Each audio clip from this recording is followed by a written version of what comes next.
It's Friday, August 27th, and this is now on HNN. That's what we're on the verge of right now, is whether or not something draconian would have to take place, like a lockdown.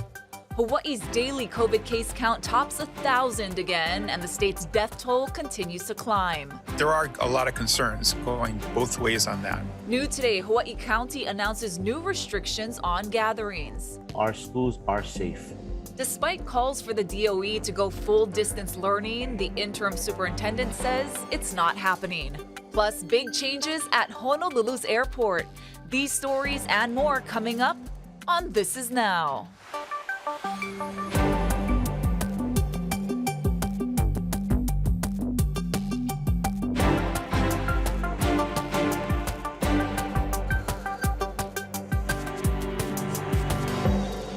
Good afternoon. Thanks for watching. This is now on this Friday.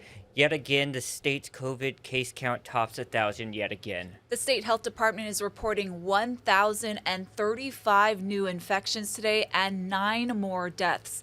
The latest fatalities are all Oahu residents. 1 woman and 2 men in their 50s, 1 woman and 1 man in their 60s, and 1 woman and 3 men in their 70s. All but 1 were hospitalized. The breakdown by COVID cases by island include 672 cases on Oahu. The Big Island has 184, Maui 120. On Kauai, 38 cases being reported by the state. Molokai has 3 and 18 people were diagnosed out of state. Now, the county mayors will be meeting with Governor Ige this afternoon to discuss their response to the surge. Here's Honolulu Mayor Rick Blangiardi. Today we had 11.5% of the hospital, people going into the hospitals were vaccinated, but it's been pretty much a 90-10 ratio. Just as it is on Oahu, pretty much a 90-10 ratio. 900,000 out of the million-plus population, 100+ thousand, pretty close, unvaccinated. You're in a situation where the majority of people have done everything they possibly can, and we also have in place lots of other protocols with respect to mask wearing. Now we've limited crowd sizes, et cetera. We've canceled big events, all of that, while trying to let people live their lives with restaurants open, restaurants and bars, gyms. I work out at a gym 3 days a week. Everybody in there wears a mask. I've been doing that for a number of months ever since they reopened, and there's not even been 1 case to come out of that gym. But be that as it may, that's what we're on the verge of right now, is whether or not something draconian would have to take place, like a lockdown, which I'm not in favor of doing because of the economy in Hawaii, on Oahu at least, is significant and it's very complicated, as you well know. So we're just trying to work through an unprecedented set of circumstances. And today, having over 1,000 cases and 9 people dying is really very daunting. And just hours ago, we got an update from Hawaii County Mayor Mitch Roth. I want to play out a portion of that press conference. We have reached capacity. We've reached a tipping point where further inundation could lead our hospitals to an inability to adequately care for non-COVID trauma patients. Mayor Roth announced more restrictions aimed at curbing the surge of COVID-19 cases in Hawaii County, reducing gathering sizes. Which takes effect immediately.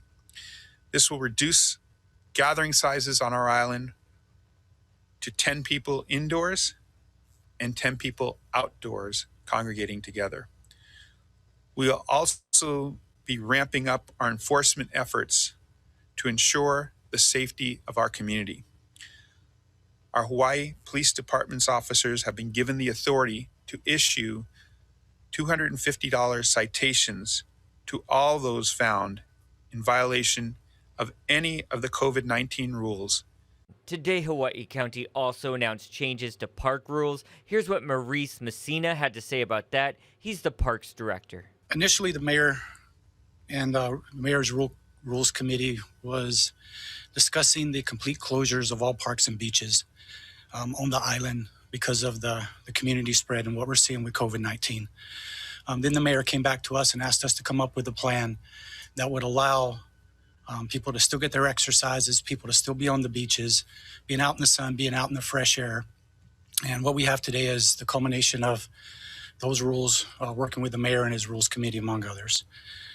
The first thing is we're going to be limiting all the gathering sizes, just like the mayor said, not only island-wide, but specifically in our parks and beaches. On our beaches, we're seeing a lot of gatherings. So we're going to ask that everyone remain in pods of 10. All those pods are separated by 20 feet. We're also going to prohibit tents and canopies at the beaches and parks. This is yet another attempt to prevent the gathering sizes. On our fields where sports are played, we're going to ask that everyone remain in pods of 10 as well.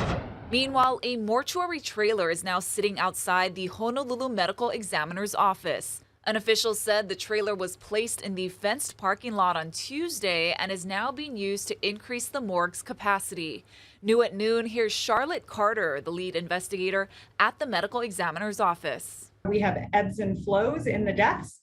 We're having one of those sort of more busy times for our department, as well as the community, the death care industry, the hospitals, etc., having more deaths strictly related to the COVID as well as other things. So as I said last week, we're still having those sort of regular investigative deaths and those regular natural deaths that occur. But on top of that, it's being compounded by this additional sort of onslaught of COVID deaths today. There was 9 reported out there. So the facilities that care for deceased individuals on island, funeral homes, hospitals have to store them for a short while. Our office, we are all feeling that space constraint right now. I can of course only speak for our office directly, but the offsite storage facility that we've used in the past also takes care of some of the hospitals, and they've asked if you guys have other resources, we appreciate if you use them. So that's really why it was brought in. Coming up this evening on later editions of HNN, Allison Blair will have much more on the situation happening at the morgue. A local activist group says they're not responsible for the death threats and the racially charged messages aimed at Lieutenant Governor Josh Green.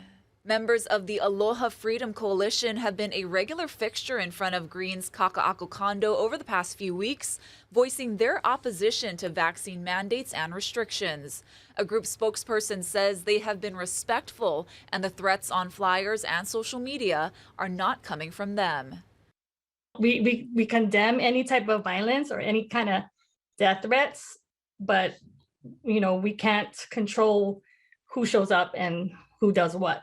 We're usually done by 9 o'clock, so it's not like we're out at midnight or 1 o'clock. So there is some type of respect. The group says they are trying to facilitate a sit-down interview with the Lieutenant Governor, but have not been able to secure a time to meet. Interim Superintendent Keith Hayashi says the DOE has no plans to go full distance learning. He talked to Sunrise earlier today. Our schools are safe. Our in-person learning is what we need to be doing. Students are learning, our teachers are enjoying spending time with and interacting with our students with their friends.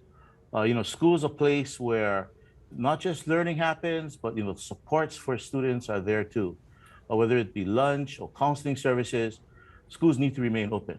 And the data that we have that is telling us that there is no spread in our schools. And in working together with the Department of Health, we will keep our schools open and supporting our students throughout their learning opportunities. Okay, there's no refuting the benefit of being on campus. I don't think anybody would say that. But at the same point, the numbers are startling. The governor himself says at a certain point we could see a lockdown. When that happens, does that include the DOE?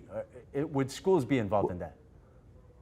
That would, we need to be looking at the data, Steve. And okay. Right now, the information that we're getting from our principals, when we have cases on campus, our principals are diligently reporting them and addressing them on their school campuses. That data is sent both to us as well as to the Department of Health. Based on that data, we're making our determinations. We're monitoring that very closely per school. In fact, today we'll be releasing a data dashboard for public viewing that our parents and our communities will be able to take a look at each school and to see what the trends are in the school and the number of cases. And those numbers include not only students, but our employees. And I think when we take a look at those numbers and we look at the percentage of COVID cases on campus compared to the total enrollment of students and employees, we are keeping our schools open. That's important. Okay, I do want to throw it out there that nobody here is advocating for a shutdown of the schools or full distance learning after what we saw. But okay, also full disclosure, I feel comfortable with my kids' school and how they've handled it. But from the accounts that we're hearing, not every school may have been as effective during this time. Now, some of these teachers out there, Keith, are deeply concerned. They're stressed. Why should they and why should parents feel safe with our kids in the classroom? Our teachers are working extremely hard, them with their administrators and our rest of our school staff in working together with our students. And, when we look at what's happening, and, I've gone to schools, I've visited schools personally, talked to administrators, to other teachers, our mitigation strategies are working. We have 4 core mitigation strategies that are implementing in schools, 4 core major mitigation strategies. They include, number 1, being vaccinated. Number 2, staying home when you're sick. And that's really important. For our parents, please help us out. If your student's not feeling well, keep them at home. That's critically important. Masking is important, as well as hand hygiene. And those are 4 core mitigation strategies that our teachers, our school employees are really focusing on, together with our students. On campus, that's really important. Can individual schools decide for themselves that they want to go full distance learning? Because, like we've said, each school faces its own challenges. Can they decide, hey, you know what, it's not working for us, we need to shut down for a little while? We have been in communication with school principals, as well as with their area superintendents, working together to identify the different issues on campus. Again, looking at the data, that's very important. And from there, we together will make decisions. The decision to close a school rests with the state superintendent, the school superintendent. And what I'll be doing is working together with school officials, as well as with our great partners at the Department of Health that have been fabulous in helping to support us with data and with information. So, we need everyone's help. We do. And I think that's another message that I think we really need to get out there, that everyone in the community, in our school community, as well as in the surrounding community, really needs to support us in those core mitigation strategies. As we look at the data, sometimes, the data on campus, school students, based on that data, students might be safer on our campuses versus outside in the school community. We're looking at data. Vice President Kamala Harris is back in Washington. Here's new video of her arrival from earlier today. She stopped briefly in Hawaii yesterday afternoon following a whirlwind trip to Southeast Asia. During her visit to Joint Base Pearl Harbor Hickam, she met with service members on base at an event that was closed to the press. She also met up with her husband, who was on his way back from Japan. The couple was here less than 2 hours and left the islands around 4:20 in the afternoon. While the evacuation of American citizens and Afghan allies continues, even after a suicide bomber killed more than 100 people, Skylar Henry has the latest developments from the White House.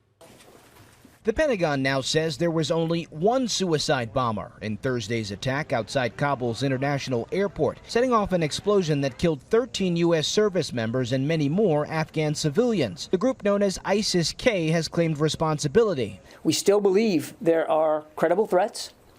In fact, I'd say specific credible threats. President Biden met with his national security team Friday ahead of his first face-to-face sit-down with Israel's new prime minister, Naftali Bennett. We've evacuated more than 12,000 additional people out of the airport in the last 24 hours. We will complete the mission. The White House says U.S. commanders updated the president on plans to develop ISIS-K targets and told him the next few days will be the most dangerous period to date for the mission in Afghanistan. The president and the military feel they have all the authorities they need to attack ISIS-K. Congressional Republicans have vowed to hold President Biden accountable for the chaotic U.S. withdrawal. There will be a day of reckoning, and we have a constitutional rights. Flags at the White House and other federal buildings will fly at half-staff until August 30th to honor the victims. Officials say the roughly 5,000 U.S. troops on the ground are taking maximum force protection measures as they continue to evacuate thousands from Kabul airport. Skyler Henry, CBS News, the White House. All right, we want to get to some severe weather news. I'm going to take you live to New Orleans. That is because everyone is watching severe weather in the Gulf Coast. It's getting pretty serious. New Orleans mayor has ordered all people outside the city's levee protection system to evacuate already. That's because forecasters say Ida made landfall in Cuba as a hurricane and could grow to an extremely dangerous Category 4 storm with winds topping 140 miles per hour as it nears the U.S. coast. The Hurricane Center said Ida already has winds of 80 miles per hour and should rapidly intensify as it goes across those warm Gulf waters and reaching near Louisiana on Sunday. So let's get a check of what's happening here at home and our weather. Let's turn it over to Billy V.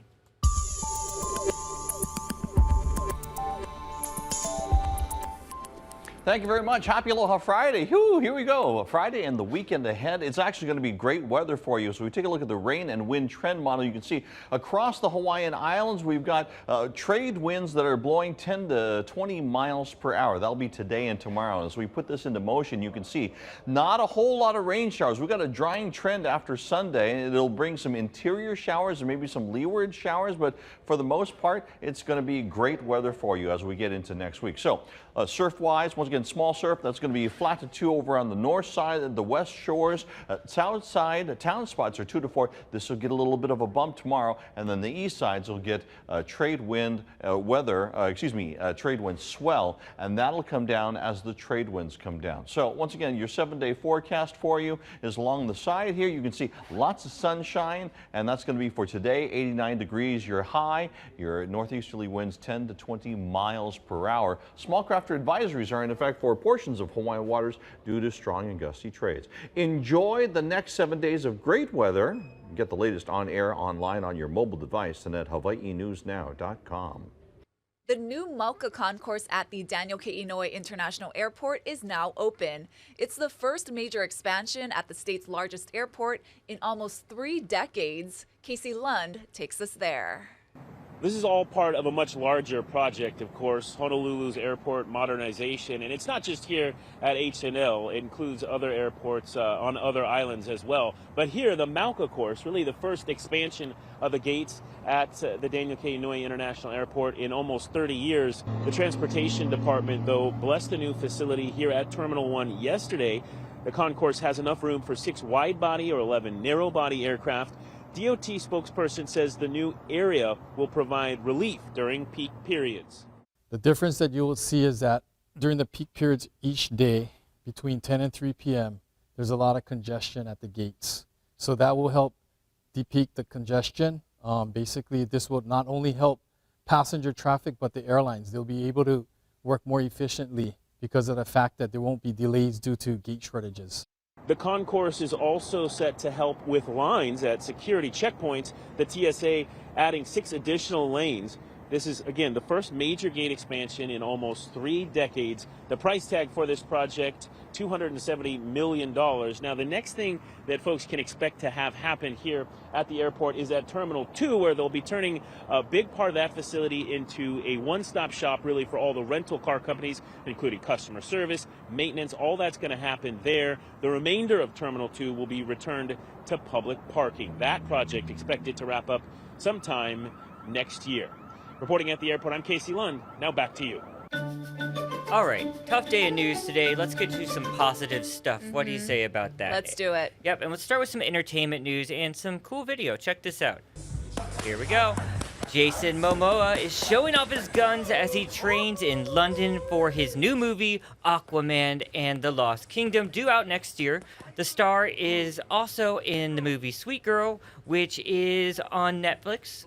Now, I believe it's available already. And starting today, you can catch him in the Apple TV Season 2 of C. Very Hello. cool. Yep. Yep. Everyone loves Jason.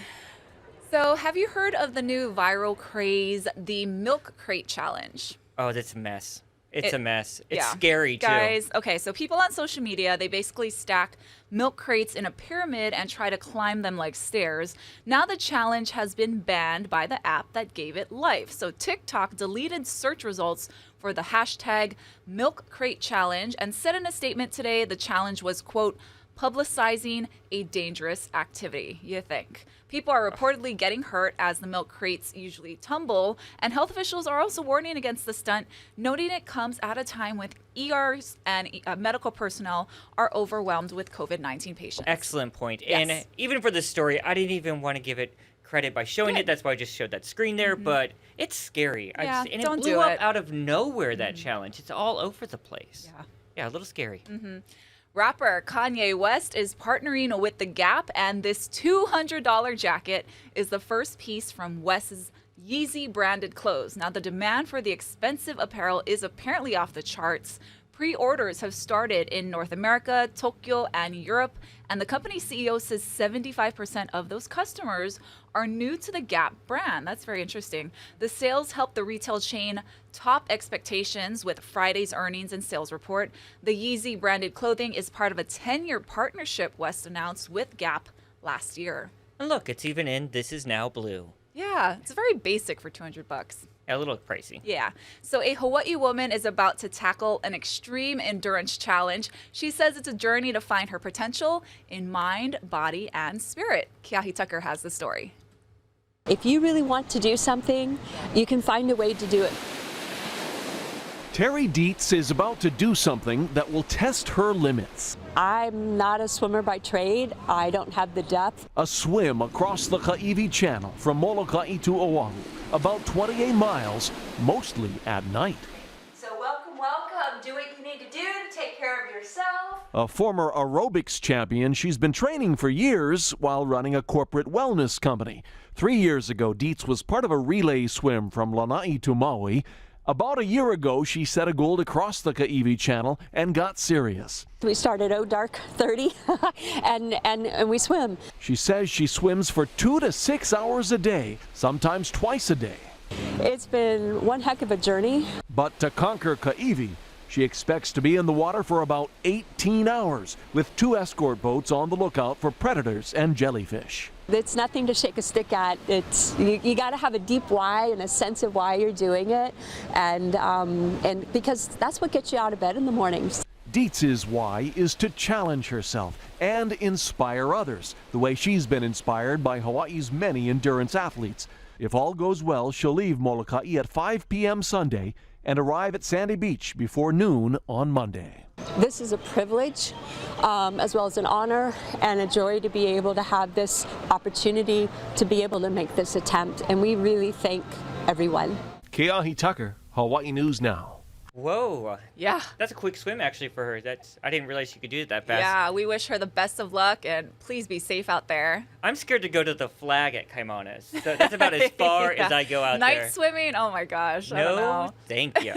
But I do plan on hitting the beach this weekend, so I hope to see some of you guys out there. You guys, that's going to do it for this TGIF Aloha Friday edition of This Is Now. Ashley's going to be back with you at first at 4 on KHNL, so don't miss all the updates from this afternoon. We'll be back here on Monday, guys. Have a great weekend. Happy Aloha Friday.